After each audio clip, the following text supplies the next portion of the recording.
Bismillahirrahmanirrahim. Alhamdulillahirabbil alamin.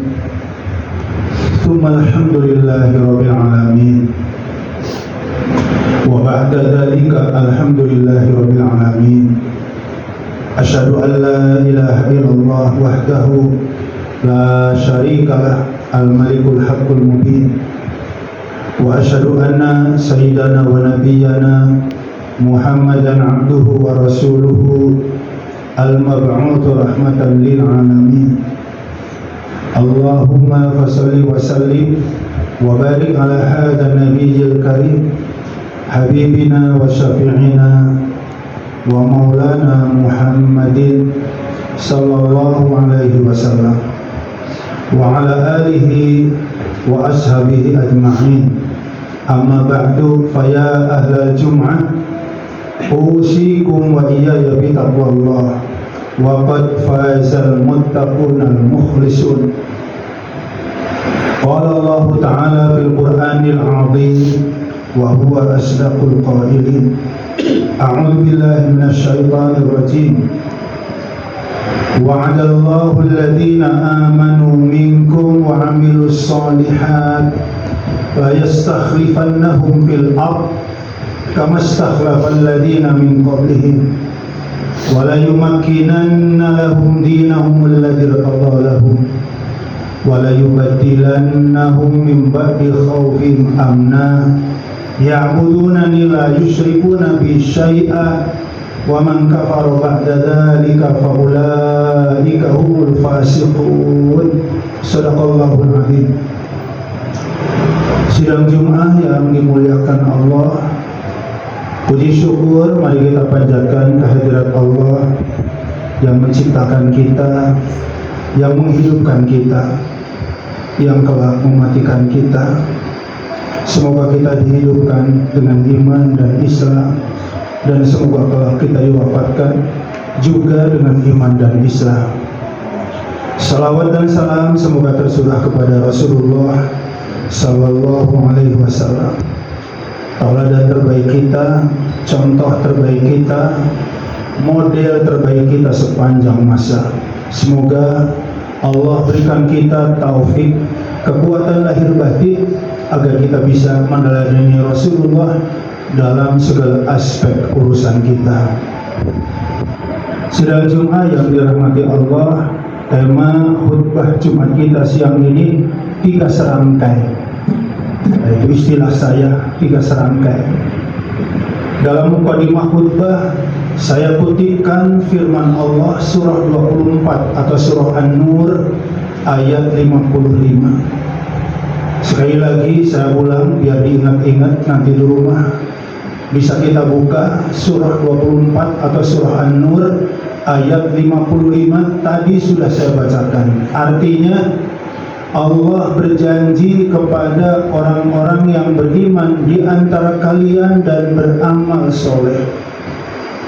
Sidang Jumat kita pahamlah, berjanji itu ke depan, mustahil berjanji itu ke belakang. Kalau kamu dulu Lebaran datang ke rumah saya kasih hadiah. Nah dulu. Jadi janji itu gak mungkin ke belakang, janji adalah ke depan.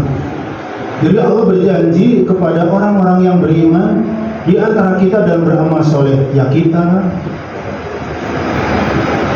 Bagaimana respon kita terhadap janji Allah? Harus percaya, gak boleh ragu. Karena janji Allah itu pasti benar, dan janji Allah pasti dibayar. Karena janji utang itu pasti ditepati. Apa yang Allah janjikan kepada orang yang beriman dan terus bekerja, berkarya, berbuat baik untuk kehidupan di dunia dan untuk kehidupan di akhirat, 3 hal. Nah ini yang saya sebut 3 serangkai. Yang pertama, la yastakhlifannahum fil ardi, Allah akan memberikan kepada kalian kekuasaan di muka bumi sebagaimana Allah pernah memberikan kekuasaan kepada orang-orang sebelum kalian. Jadi yang pertama, kekuasaan. Yang kedua, wala yumakkinanna lahum dinahum alladzi irtada lahum. Allah berjanji kalau kalian pegang kekuasaan, orang-orang mukmin yang soleh megang kekuasaan, maka agama yang diridhoi oleh Allah Islam jelas. Kita nggak ragu, agama yang diridhoi Allah Islam. Surah Ali Imran ayat 19, surah 3 ayat 19. Jelas Allah mengatakan inna dina indallahil Islam. Jadi agama yang diridhoi oleh Allah menjadi kokoh. Dan yang ketiga, janji Allah di ayat ini adalah wala yubaddilannahum min ba'di khaufihim amna. Allah akan mengganti segala hal yang berpotensi menimbulkan cemas takut ke depan, akan diganti oleh Allah dengan hal-hal yang menimbulkan ketenangan. Anak saya kan kuliah di ITB, di Unpad, di UI, Unibrau, ITS merupakan universitas terbaik di Republik ini. Terus ntar kalau anak-anak kita lulus, mudah nggak ya nyari kerjaan? Kok kamu kayak begitu? Ya sebab sekarang banyak banget pekerjaan dibuka oleh negara, tapi anak-anak kita sarjana pada nganggur. Kan dari mana-mana yang kerja. Sedih. Nanti kalau keluarga kita ada yang sakit, kita bisa nggak ya berobat murah tapi berkualitas? Cemas. Biaya hidup apa naik terus ya? Perasaan nggak ada turunnya, naik lagi. Dulu telur sekian, sekarang sekian. Dulu bensin sekian, sekarang sekian. Dulu listrik sekian, sekarang sekian. Padahal gaji kita ya segitu-segitu. Turunnya cemas. Banyak orang yang berpikir kebijakan yang akan berdampak kepada kita langsung itu dibuat oleh penguasa atau pemimpin. Dan pemimpin di negara yang menganut sistem demokrasi kayak kita dan banyak negara yang lain, pemimpin itu dipilih. Orang PRT jadi dipilih, ketua masjid jadi dipilih. Apalagi yang lebih tinggi itu negara demokrasi. Kecuali negara yang menganut sistem monarki, kerajaan, tapi nggak banyak. Ya, negara yang menganut sistem kerajaan nggak banyak. Saudi Arabia nggak pernah ada pemilu. Raja Faisal meninggal, langsung anaknya disumpah. Raja Abdul Aziz. Raja Abdul Aziz mangkat meninggal, anaknya Raja Fahad. Nggak ada pemilu. Raja Fahad meninggal, cicitnya Raja Faisal, Abdul Aziz lagi namanya. Ya, Abdul Aziz meninggal, anaknya lagi Raja Salman. Salman belum meninggal, tapi udah sepuh banget. Sekarang anaknya sudah dilantik, Muhammad bin Salman. Nggak pernah ada pemilu. Korea Utara nggak pernah ada pemilu. Ya, negara-negara teluk umumnya sistem kerajaan. Abu Dhabi, Qatar, nggak pernah ada pemilu. Tapi kita Indonesia adalah satu dan banyak negara di muka bumi yang menganut sistem demokrasi, di mana seorang pemimpin dipilih oleh kita. Banyak yang saat pemilihan umum nggak pakai mikir panjang, yang penting dapat sembako aja, pilihlah dia.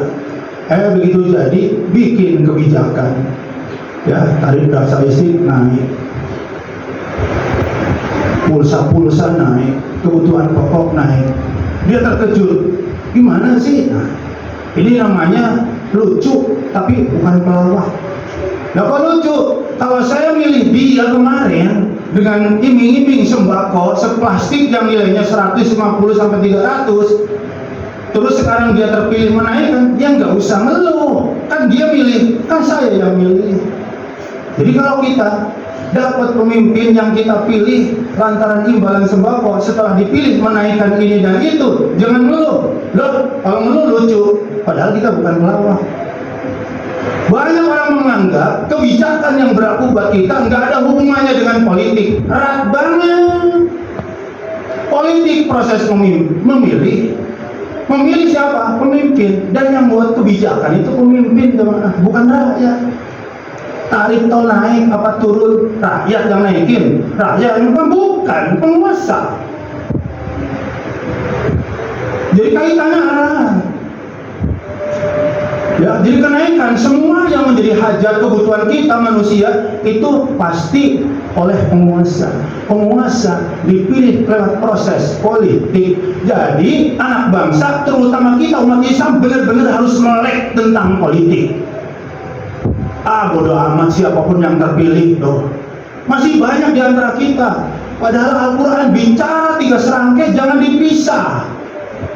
Huruf waw dan artinya itu menurut versi ulama ahli nahwu, ahli saraf, wa cuma berarti dan. Kalau menurut ulama ahli lughah, ahli bahasa, waw itu maknanya lil jam'i, untuk menggabungkan.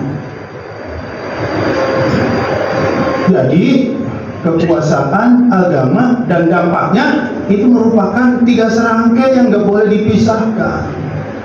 Kayak kita berdoa, doa pendek, doa panjang, pasti kalimat doa terakhir satu jagat. Rabbana atina fid dunya hasanah wa fil.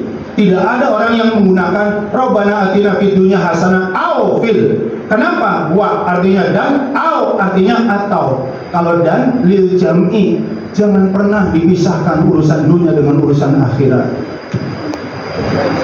Kalau pakai au baru, au kan atau, maknanya au li takhyir, untuk memilih.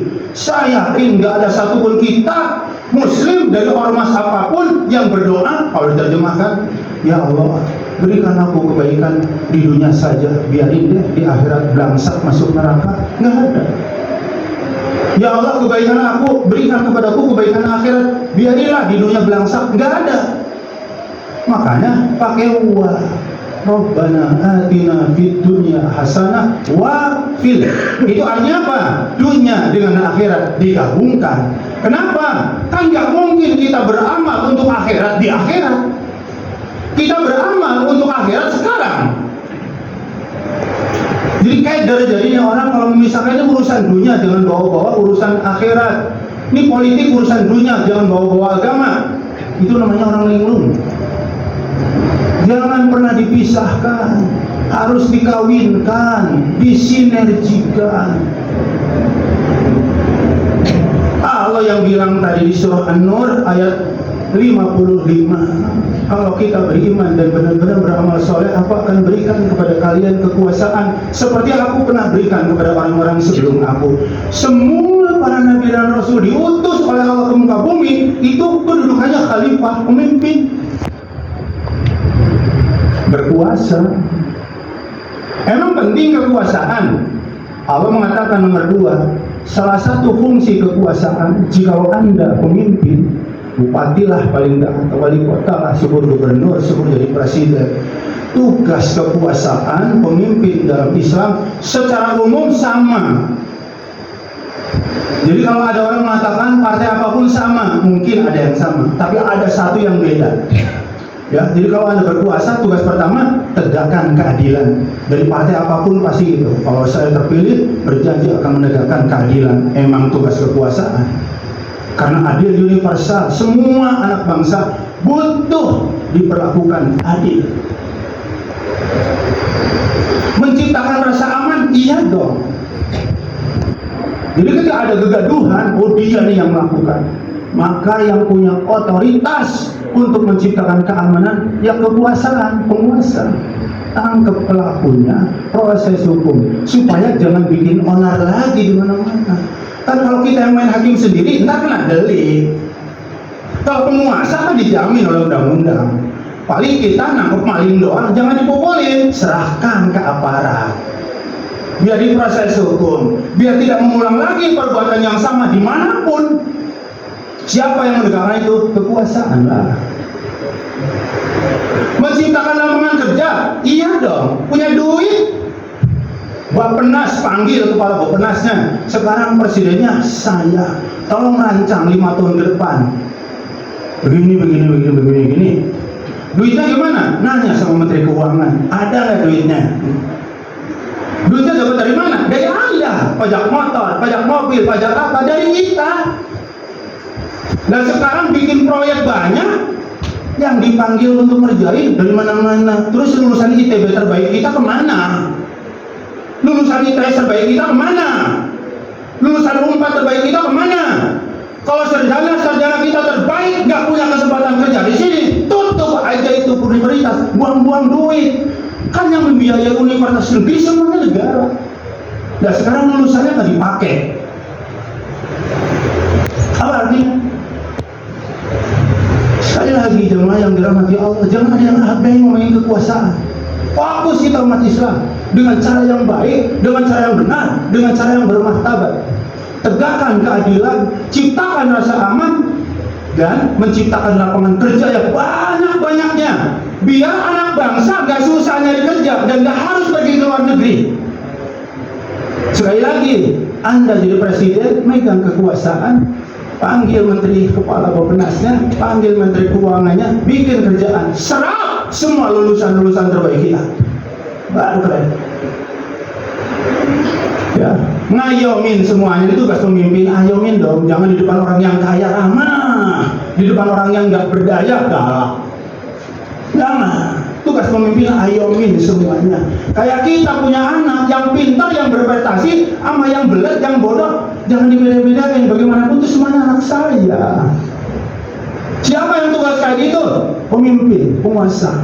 Keadilan, keamanan, menciptakan lapangan kerja, ngayomin semuanya. Semua partai kalau jadi itu pasti itu semua. Tapi ada satu yang hampir tidak pernah disentuh di berbagai momen, dan saya ingin menyampaikan di momen khutbah Jumat ini. Dalam pandangan Islam, selain tugas pemimpin yang 4 tadi, apa? Allah sebut tadi tersurat, bukan tersirat lagi, begitu jelas. Tugas Anda kalau jadi pemimpin, jagain agama Allah. Ini yang nggak pernah ada. Jadi kalau sekian banyak partai politik, mana sih kira-kira kalau yang saya pilih selain yang tadi, tapi juga mau menjagain agama Allah? Silahkan pelajari dari sekarang. Penting banget kekuasaan, iya, karena agama tanpa kekuasaan tak berdaya, lemah. Lihat Rasulullah 13 tahun di kota Mekah, tertatih-tatih, karena Rasulullah nggak punya kekuasaan. Lalu siapa yang berkuasa di Mekah? Abu Jahal, Abu Lahab. Tidak sedikit orang-orang Mekah yang memeluk Islam diintimidasi, diteror, disiksa, bahkan dibunuh. Dan Rasulullah hanya bilang sabar, karena Rasulullah nggak punya kekuasaan. Sampai akhirnya Rasulullah disuruh hijrah ke Madinah. Dan begitu Rasulullah sampai ke Madinah, tidak berlama-lama, langsung mengadakan pemilihan umum dan melibatkan semua entitas. Bukan hanya melibatkan kaum muslimin Madinah saja, karena di Madinah Nasrani ada, Yahudi ada, dilibatkan oleh Nabi. Yuk kita selenggarakan pemilu pakai bahasa sekarang, dan akhirnya Nabiullah Muhammad terpilih menjadi khalifah. Apa efeknya? Subhanallah, begitu Rasulullah menjadi khalifah, semua agama diayomi.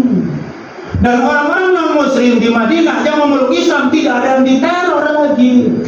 Kenapa? Dijagai nama Nabi. Kau bisa, kan Rasulullah berkuasa. Yahudi dipaksa untuk tidak memeluk Islam? Sama sekali enggak. Nasrani dipaksa untuk memeluk Islam? Enggak. Dalam urusan ketatanegaraan diperlakukan sama. Urusan agama, konsep Islam jelas, lakum dinukum waliyadin. Tapi ronda bareng-bareng dong. Kan kita butuh lingkungan yang aman. Semua warga yang tinggal di sini harus ronda, apapun agamanya. Itu ketatanegaraan.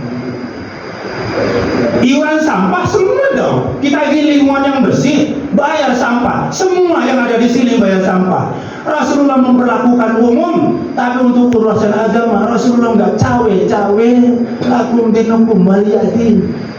Mendapat perlakuan yang begitu adil oleh Rasulullah, banyak non-muslim yang akhirnya memeluk Islam. Kenapa? Mereka benar-benar merasakan rahmat lil alamin yang dipimpin oleh Nabi Islam yang benar-benar membawa rahmat. Itu sedang Jumat. Jadi saya bilang, kalau kekuasaan mengabaikan agama, nanti akan mengarah menghalalkan segala cara.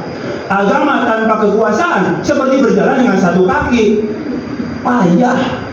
Buktikan Anda nanti dari sini pulang ke rumah masing-masing, angkat kakinya sebelah, coba ajlok-ajlokan sampai ke rumah, payah pasti. Ya begitulah agama tanpa kekuasaan. Makanya jangan dipisah. Ngomongin akhirat, ngomongin agama, jangan bawa-bawa politik. Ngomongin politik, jangan bawa-bawa agama. Ini harus hilang dari kepala kita. harus disinergikan biar politik beradab, bermartabat, nilai-nilai agama. Jangan menghalalkan segala cara. Sidang Jumat yang dirahmati Allah, kalau kalian sudah pegang kekuasaan, agama Allah menjadi kokoh, maka berikutnya adalah rasa tentram, rasa aman, rasa tenang. Perlu, Masya Allah, orang beraktivitas bisnis di dagang perlu rasa aman. Kita mengadakan lomba sepak bola perlu rasa aman. Anda mau nikahin putra putri Anda perlu rasa aman. Anda mau bepergian dalam atau luar kota butuh rasa aman. Tidak ada aktivitas kita manusia sekecil apapun kecuali membutuhkan rasa aman. Jadi kalau sudah rasa aman, masalah aktivitas semuanya enak. Itu 3 serangkai: kekuasaan, agama, dan efeknya adalah rasa aman yang mengakibatkan dampaknya nanti petani tenang karena hasil taninya insya Allah gak bakal dibeli oleh tengkulak-tengkulak yang nakal. Kenapa? Kita punya pemerintah yang baik, tengkulak nakalnya diberi sanksi gitu caranya. Sidang Jumat yang dirahmati Allah, semoga kalau hari ini saya dan Anda sudah menganggap punya pemimpin yang baik, kita nggak boleh jelek-jelekin, ya. Maka pastinya lah kita ke depan kepengen yang lebih baik. Ayolah kita sama-sama ikutin petunjuk Allah. Nggak akan lahir pemimpin baik kecuali rakyat yang baik. Apa rakyat? Kan mereka dipilih oleh kita. Selama kita masih menjadi pemilih praktis, jangka pendek doang, maka selamanya tidak akan pernah muncul pemimpin yang baik. Jadi harus berangkat dari kita, jadi pemilih yang baik, jadi rakyat yang baik. Insya Allah ke depan bakal lahir pemimpin yang baik, yang lebih baik. Barakallahu li wa lakum wa nafa'ani wa iyyakum bima fihi min al-ayati wa dzikril hakim wa taqabbalallahu minni wa minkum tilawatahu innahu huwas samiul alim wastaghfiruhu innahu huwal ghafurur rahim.